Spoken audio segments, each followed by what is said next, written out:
Hey everyone, welcome to Poly Psychology. I hope you all are doing good. So, you're watching the Robert Barron series by Poly Psychology, and this is the fourth chapter. We are starting with the fourth chapter, and the chapter's name is States of Consciousness.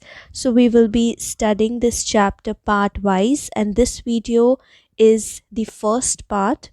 Also, if you are new to this channel, then you can subscribe to my channel right now. और अगर आप already मेरे videos को देखते हैं तो please इस video को लाइक कर दीजिए, अपने दोस्तों के साथ इसे शेयर कर दीजिए। एंड अगर आपको मेरे हैंड रिटन नोट्स चाहिए देन आप मेरे इस वीडियो के डिस्क्रिप्शन बॉक्स में जा कर के देख सकते हैं, मैंने लिंक शेयर किया हुआ है। एंड ऑल्सो मेरे चैनल के इम्पोर्टेंट प्लेलिस्ट के लिंक्स भी I have shared, so you can go and access them. And if you are watching this as your first video in Robert Barron book series, then you can definitely check the playlist and you will get the previous chapters explanation as well as notes. So it depends on you. So now let us begin this chapter. It's going to be an interesting chapter, so pay attention and let's begin. The chapter's name says States of Consciousness. हमने consciousness के बारे में जाना। अभी तक अगर आप psychology पढ़ रहे हैं तो आपको एक रफ आइडिया होगा ही होगा कि कॉन्शियसनेस क्या होता है। Now here it has been mentioned states of consciousness. Consciousness तो है, अब उसके डिफरेंट स्टेट्स होते हैं, तो इसको हम क्या कहते हैं? States of consciousness means varying degrees of awareness of ourselves and the external world.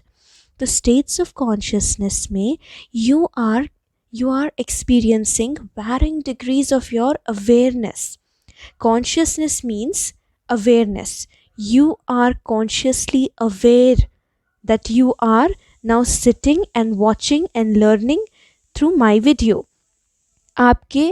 आपके दिमाग में ये चीज़ कॉन्शियसली चल रहा है, आप कॉन्शियसली इस सिचुएशन से अवेयर हो कि आप इस वक्त मेरे वीडियो से आप चैप्टर का एक्सप्लेनेशन आप देख रहे हो, सुन रहे हो, समझ रहे हो, and you are working, trying to understand, trying to perceive what am I saying.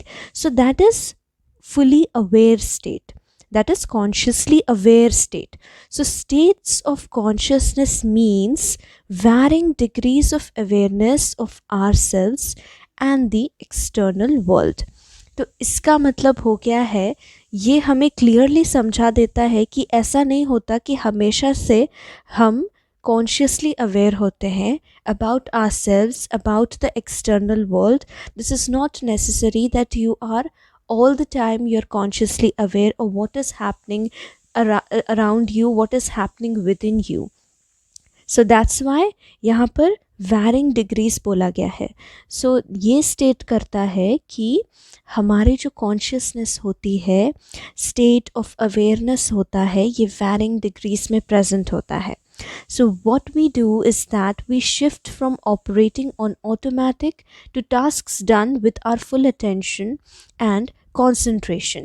This means that some tasks, there are certain things that we do, certain activities जो कि हम automatic में करते हैं, और वो automatic क्यों होता है? Of course years of practice है, तो वो tasks जो होते हैं वो automatic हो जाते हैं और उसमें उतना ज़्यादा आपको attention या फिर concentration का requirement नहीं है. जबकि अगर आप स्टार्टिंग में सोचेंगे तो तब आपको लगा होगा, जैसे कि for example let us take the example of brushing our teeth. आपको पता है कि बाकियों का क्या हैबिट्स है, we can not say, but mostly what people do, they get up early in the morning और whatever the time it is, they get up and then फिर उसके बाद वो उठ के जा कर के ब्रश करते हैं अपने टीथ को. तो जब आप ब्रश कर रहे होते हैं, क्या आपको बहुत बहुत ज़्यादा कंसंट्रेशन चाहिए होता है? Imagine this thing, when you are trying to learn something or when you are trying to solve a mathematical problem, what is the amount of concentration and focus you are giving at that point of time to the given task, and the amount of concentration you are giving while brushing your teeth to that activity. आप दोनों activities को compare कीजिए. जब आप brush कर रहे होते हैं तो क्या आप उसमें बहुत कंसंट्रेशन देते हैं? स्टार्टिंग में जब न्यू न्यू करना सीखे होंगे तब आपको तो याद भी नहीं होगा आप कैसा सीखे होंगे क्या नहीं।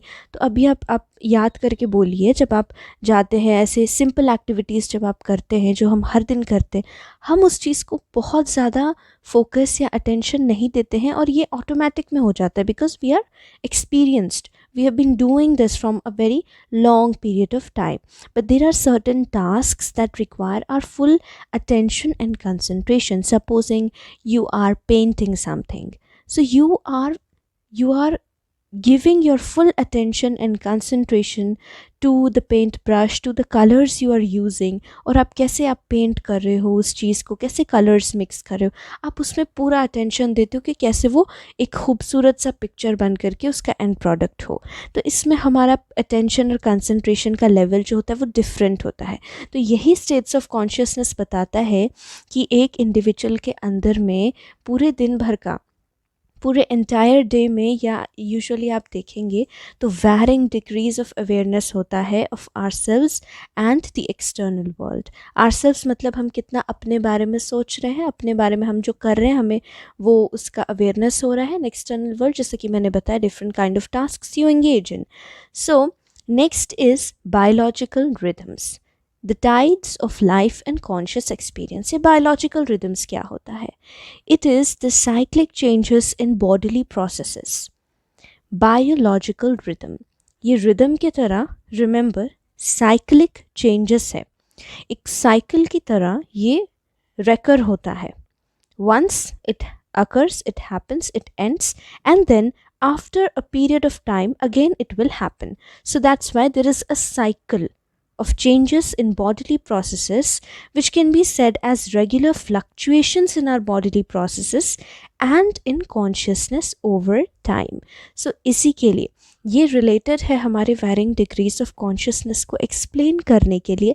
That is the reason why we are studying about biological rhythms. So because they affect how consciously aware we are of ourselves and the external world, and that's why, and the reason is there is cyclic changes happening in our bodily processes. So one kind of a biological rhythm is circadian rhythm. You might have heard of it, और अगर सुना भी नहीं है तो मैं अभी आपको समझा देती हूँ कि ये circadian rhythms होता क्या है. circadian rhythms हम हमारे बॉडीली प्रोसेसेस की वो साइक्लिक चेंजेस को कहते हैं which is occurring within a single day from morning to night. 24 hours के अंदर में जो आपका बायोलॉजिकल रिदम काम करता है हम उसे सर्कैडियन रिदम्स बोलते हैं. So remember this thing कि biological rhythms में I'm telling that there are certain cyclic changes that is occurring inside your body, and it can include examples like the mating seasons shown by many animals. So they mate only at a certain time of the year. Or you can talk about the human female menstrual cycle, which is roughly 28 days. So these are the examples of different biological rhythms that happens, cyclic होता है कि एक particular time period में होता है, ख़त्म होता है, उसके बाद वापस से वो start होता है. तो circadian rhythm हमारे body का वो cyclic changes है that occurs within a single day. Now these daily cycles, they occur in the production of various hormones, core body temperature, blood pressure and several other process. तो इसके reason क्या होते हैं कि ये जो भी चेंजेस हमारे बॉडी में हो रहा होता है, ये इसका रीज़न है कि इन our body there are the production of various kind of hormones that determine all these cyclic changes. The core body temperature that we maintain, the blood pressure, the levels of blood pressure, and there are also many other factors that are responsible for this. So for many persons these functions are highest in the late afternoon and evening and lowest in the early hours of the morning. So that's why you could tell कि कुछ people जो होते हैं उनका morning, they call themselves as morning person. Why? Because they tend to be more alert, more focused, more concentrated, more productive during the morning hours than at the later hours of the day. So ये हमें बताता है कि उनका जो biological rhythm है, उनका जो इंटरनल क्लॉक है वो मॉर्निंग टाइम में ज़्यादा अच्छी तरीके से काम करता है, इसे बायोलॉजिकल क्लॉक्स कहते हैं. So if bodily processes, mental alertness and performance on many tasks they change regularly over the course of the day, it seems reasonable to suggest that we possess some internal biological mechanism for regulating such changes. So, in other words, we must possess one or more biological clocks that time various circadian rhythms. सो ये सबको समझने के लिए हमें biological clocks को समझना होगा. अगर हमारे बॉडी में ऐसे ऐसे चेंजेस होते हैं कि एक particular time of the day में हम ज़्यादा प्रोडक्टिव हैं और एक particular time of the day में हमारी प्रोडक्टिविटी या कंसंट्रेशन या अलर्टनेस जो है वो धीरे धीरे डिक्रीज़ होता है, we become more relaxed, we enter into that relaxed zone जहाँ पे मतलब काम करने का दिल नहीं करता है, you feel a bit tired. So वो क्यों होता है? बिकॉज ऐसा बोलते हैं कि we possess biological clock. While there is not as yet total agreement on the number or nature of these internal clocks, existing evidence points to the conclusion that one structure known as the suprachiasmatic nucleus. सो ये क्या है? ये एक structure है that is located in the hypothalamus. Hypothalamus is located in our brain and that plays a key role in this respect. Interestingly, it appears that individual cells in this structure they tick. So tick का मतलब है कि they keep a track of time. And Welsh and his colleagues in the year 1995, they had removed tissue from the SCN of rats and observed the activity of individual cells. तो results में क्या indicate हुआ? Results ने indicate किया कि each cell they showed fairly regular cycles of activity and also ऐसा नहीं है कि SCN जो है वो totally sealed clock है, unresponsive to the outside world. ये very much responsive to light है. तभी मॉर्निंग लाइट में ये रीसेट करता है हमारे इंटरनल बायोलॉजिकल क्लॉक को और सिंक्रोनाइज करता है with the outside world. Next topic is waking states of consciousness. Waking states of consciousness में हम दो टाइप की प्रोसेसिंग देखेंगे.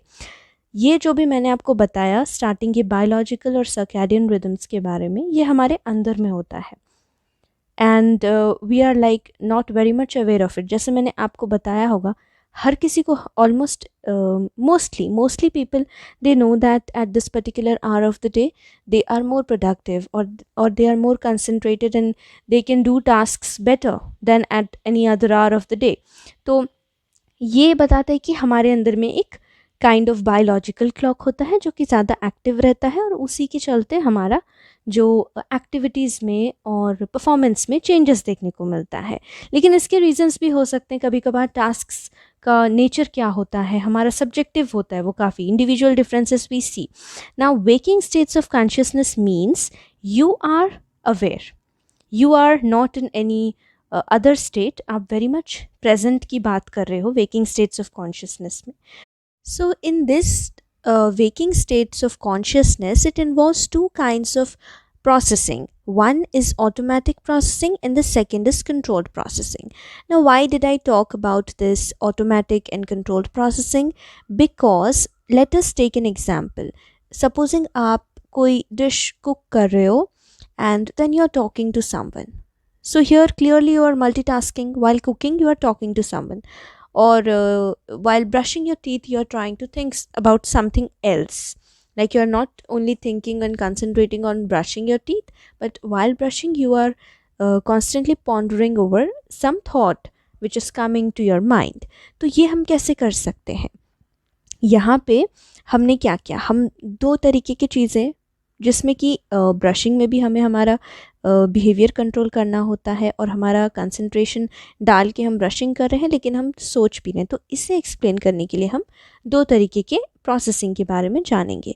ऑटोमेटिक प्रोसेसिंग में वो इन्फॉर्मेशन प्रोसेस हो जाते हैं जिसको कि मिनिमल कॉन्शियस अवेयरनेस चाहिए होता है, और कंट्रोल्ड प्रोसेसिंग में it involves the processing of information with relatively high levels of conscious awareness. सो जो टास्क में आपको थोड़ा सा ज़्यादा लेवल ऑफ कॉन्शियस अवेयरनेस चाहिए वो हम कंट्रोल्ड प्रोसेसिंग में करते हैं. So clearly it will demand for more focused attention and your more concentration will go into that task. Research on the nature of automatic and controlled processing suggests that these two states of consciousness they differ in several respects. First, behaviors that have come under the control of automatic processing are performed more quickly and with less effort than the ones that require controlled processing. In addition, acts that have come under automatic processing, they usually, because they are well practiced and well learned, can be initiated without conscious intention.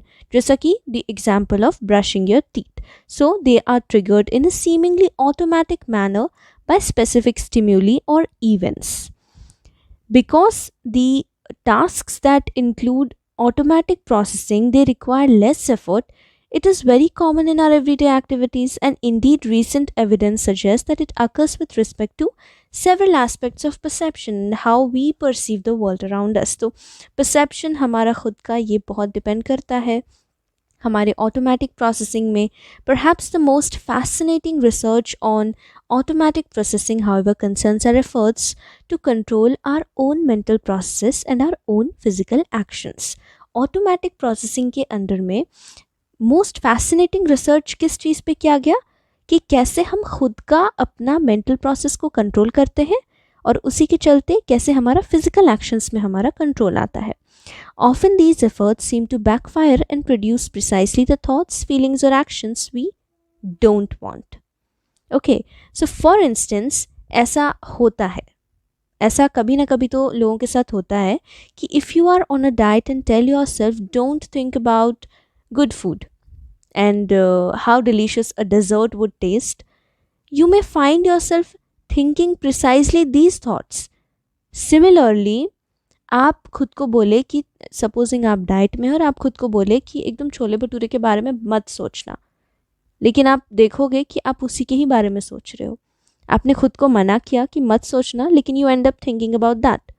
Similarly, if you're carrying a cup of coffee and you tell yourself don't spill any, what actually happens is that you do spill some. So, Daniel Wiener, a psychologist, has studied such effects for many years and has suggested that these events occur because the efforts to control our own thoughts and actions to bring them under controlled processes involve a system consisting of two parts. तो ये क्या हुआ कि ये हमारे automatic processing में ये लाई करता है, you know, thinking about something and then doing it. तो ये क्या हो रहा है कि हम बहुत फिकल काइंड ऑफ हो जा रहे हैं, हम खुद को बोल कुछ रहे हैं और कर कुछ और ही रहे हैं. तो इस चीज़ को कैसे समझा जाए, तो इसे कंट्रोल प्रोसेसिंग में लाने के लिए ये एक सिस्टम इन्वॉल्व करता है that consist of two parts. One is an intentional operating process that will search for mental contents that will produce the state we desire, like avoiding the thoughts of good food and not spilling the coffee. ये हमें explain कर रहा है कि कैसे ये चीज़ जो है ये ऑटोमेटिक प्रोसेसिंग के अंडर में हम सोचते कुछ और हैं, लेकिन हम एक्चुअल में हम बोलते हैं अपने आप को कि ऐसा मत सोचो, लेकिन हम उसी के बारे में सोचने लगते हैं. तो इस चीज़ को ये एक्सप्लेन कर रहा है. फर्स्ट पार्ट में हमारा इंटेंशनल ऑपरेटिंग प्रोसेस काम करता है, जो कि बोलता है कि ऐसा मत सोचो. Searches for mental contents that will produce the state that we desire. मतलब मैं चाह रही हूँ कि मैं छोले भटूरे के बारे में ना सोचूं, तो ये आएगा इंटेंशनल ऑपरेटिंग सिस्टम में. दूसरा वाला आयरनिक मॉनिटरिंग प्रोसेस है. इसका नाम ही आयरनिक है. आयरनी का मतलब आपको पता है कि हम सरकाज़म जो बोलते हैं उसको आयरनी बोलते हैं. तो आयरनिक मॉनिटरिंग प्रोसेस ये सर्च करता है वो mental contents that signal are failure to achieve the desired state. तो ये बता देता है कि we are not able to control our thoughts. हम खुद को रोक नहीं पा रहे छोले भटूरे के बारे में सोचने से, तो ये हमारा फेलियर है to achieve the desired state. So therefore the intentional operating system is effortful and consciously guided because it involves control processing, whereas the ironic monitoring process in contrast is unconscious, less demanding, and it involves automatic processing. So usually the two processes they work together to keep our thoughts, one to keep our thoughts we want in mind and the other to keep unwanted thoughts out of consciousness, जो कि हमारे unconscious में है. Okay. So next is, but if there are extra demands on our information processing capacity, the intentional operating process may be overloaded, with the result that the automatic monitoring process dominates and we find ourselves thinking about, feeling or doing precisely what we don't want to do. तो ये explain करता है, this process is constantly searching for the thoughts और feelings we don't want to have, so it may have the ironic effect of actually bringing these to mind. तो सोचते सोचते we end up thinking about that only. So that's why we say that stay away from negative thoughts. आप जितना सोचोगे कि जितना problems के बारे में सोचोगे वो उतना बढ़ते जाता है. Next is self awareness. Self awareness क्या है? It is a state of consciousness in which we focus our intention inward upon ourselves. Self use किया गया, अवेयरनेस के साथ सेल्फ यूज़ किया गया है. तो आपको ये सिंपल सी बात समझनी है कि सेल्फ अवेयरनेस एक स्टेट ऑफ कॉन्शियसनेस है जहाँ पे कि हम अपने अटेंशन को इनवर्ड फोकस कर रहे हैं, अपने अंदर में फोकस कर रहे हैं कि मेरे मन में क्या चल रहा है, मेरे साथ क्या चल रहा है. ये चीज़ को समझने के लिए हम ये state of consciousness is self awareness. Now to explain this कि सेल्फ अवेयरनेस क्यों होता है, like you know I will like try to give you an example. When you are passing by a mirror, आप ऐसे चल के जा रहे हैं, घर में का मिरर है, आप उधर से पास कर रहे हैं, आप अचानक से एक झलक अपने आप को देखते हैं, फिर आप वापस चल के आते हैं and then you like you set your hair, you look whether you are looking good enough और not and then you go. या फिर अगर आप कभी किसी के साथ फ़ोन में बात कर रहे हैं, आप अचानक से देखते हैं अपने आप को मिरर में एक झलक, तो फिर आप you end up grooming yourself a bit and then you try to move. तो तब आप क्या कर रहे हैं? You are trying to look at yourself through the mirror. Mirror से आपने अपने आप को देखा, आप देखे कि आप कैसे लग रहे हो, आप अच्छे लग रहे हो कि नहीं लग रहे हो, ये सारे थॉट्स आए ना दिमाग में. तो तब कोई कुछ बोल भी रहा होगा ना, आप अपने आप को देख रहे हो कि आप अपने आप को सेट कर रहे होगे. तो ये चीज़ होता है सेल्फ अवेयरनेस. तो जब हम ये चीज़ करते हैं, हमारे माइंड में हमारा एक सेल्फ परसीव्ड सेल्फ कॉन्सेप्ट होता है जो कि सिर्फ हमारे माइंड में होता है. तो एक चीज़ जो कि हम बनना चाहते हैं, एक kind of self that I want to become, और एक काइंड ऑफ सेल्फ जो कि मैं एक्चुअली हूँ. तो ये दोनों के बीच में, दो टाइप के सेल्फ में अगर ज़्यादा गैप होता है तो वो चीज़ हमें प्रॉब्लम्स कराता है. मतलब मुझे वो सारे थॉट्स देगा which I don't want to think. I will be like in state of anxiety कि मैं कैसे वैसे बनूं, या मैं वैसे क्यों नहीं हूँ जैसा मैं सोचना चाहती हूँ, with you know perfect body, perfect health, perfect financial scene and everything. तो ये एक हमारा परसीव्ड नोशन अबाउट आवरसेल्व्स होता है. और अगर ये दोनों, मतलब आपके मन में जो आपका सेल्फ इमेज है और आप जो एक्चुअल में है, अगर ये दोनों के बीच में गैप लेस है, तो you will experience less anxiety about all these things. So control theory says that when we focus our attention on ourselves, we compare our current state to our internal standards. तो हमारे कुछ internal standards होते हैं जिससे कि हम अपनी current state को कंपेयर करते हैं कि हम कितना वो लेवल तक पहुंच पाए हैं हमारे इंटरनल स्टैंडर्ड्स के, या हम काफ़ी पीछे हैं. तो ये चीज़ मैटर करता है. और अगर मैं बात करूं कि आप बोलेंगे कि हमारा इंटरनल स्टैंडर्ड में जो मैं सेल्फ अपने आप को देखती हूं, क्या मैं कभी वैसा बन सकती हूं? तो मेरा रिप्लाई होगा कि हाँ, आप ऐसा बन सकते हैं, लेकिन ये मेरी बातों पे डिपेंड नहीं करेगा कि आप ऐसा बन सकते हैं या नहीं बन सकते. ये आपके खुद के बिलीव्स पे डिपेंड करेगा. अगर आप जितना बिलीव करेंगे कि मैं ऐसा बन सकती हूँ और मैं ऐसे ही हूँ, विद इन अ फ्यू, मतलब आपको कुछ साल लगेगा, कुछ टाइम लगेगा, लेकिन आप एक्चुअल में वैसा बन जाएंगे. तो ये पावर होता है बिलीफ का. Our beliefs determine whether we can change successfully or not, and also our affective state or current mood can also influence our tendency to focus on ourselves. Now, अगर self awareness बहुत ज़्यादा है एक person का, तो क्या होगा? We try to compare our present state of behavior to internal standards. मैं actual में क्या हूँ और मेरा internal standard क्या demand करता है. अगर large gap हुआ तो chances of closing the gap are poor. अगर आप वो गैप को फुलफिल नहीं कर पा रहे हो, अगर आप अपने ऊपर वर्क नहीं कर पा रहे हो, नहीं अचीव कर पा रहे हो, इंटरनल स्टैंडर्ड्स को नहीं मीट कर पा रहे हो, then you will try to reduce your self awareness. आप अपने आप से भागने लगोगे, आप अपना सेल्फ अवेयरनेस पे ध्यान नहीं दोगे. You will not try to think what I feel, what I want to do, how I want to look, what I want to do in life. आप ये सारे क्वेश्चन से आप दूर जाने लगोगे. लेकिन अगर आपका वो गैप लार्ज है, लेकिन there are chances of closing the gap, आप कर सकते हो, गुड चांसेस है, then your efforts to change will begin. आप अपने एफर्ट्स दिखाने लगोगे और आपका चेंजेस भी आएगा. क्योंकि अगर आपने बिलीव कर लिया आपका गैप्स भी है, लेकिन आप वो गैप्स को क्लोज करना चाहते हैं, तो आप ऐसा कर भी सकते हैं. तो तब आप चेंज होंगे और ज़रूर आपका जो भी इंटरनल स्टैंडर्ड है आप उसको मीट कर पाएंगे finally. Next is effects of self awareness. Self awareness के क्या इफ़ेक्ट्स होते हैं?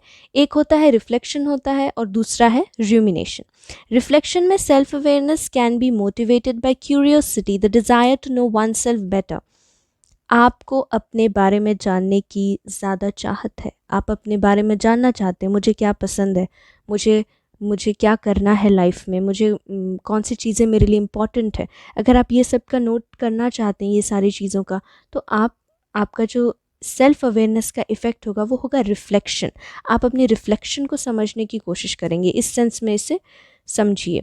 Next is rumination. It is self awareness can primarily be motivated by fear. Fear क्यों? By concern over threats, perceived shortcomings, losses और injustices one has experienced. तो अगर आपको किसी भी चीज़ का डर है, अगर आपको लगता है कि नियर फ्यूचर में ऐसा मेरे साथ कुछ हो सकता है, या आपको पास्ट एक्सपीरियंसेस कुछ ऐसे हो रखे हैं कि आप मजबूर हो गए हैं अपना सेल्फ अवेयरनेस को जानने के लिए, लेकिन आप सेल्फ अवेयरनेस क्यों कर रहे हैं? आपको फियर है. आप एक पर्टिकुलर मतलब एक शॉर्ट पीरियड के लिए आप सेल्फ अवेयर होकर के, और उसका रीज़न क्या होता है? Perceived shortcomings, perceived threat. So इसके अगर चलते आपका सेल्फ अवेयरनेस हो रहा है तो उसे हम रूमिनेशन कहते हैं, और ये जनरली नेगेटिव में है. More positive one is the reflection. So that's all for this video. Stay tuned, give this video a thumbs up and subscribe to my channel, and I'll be continuing this chapter in more 2 parts I guess, so don't forget to watch them as well, and thank you for watching.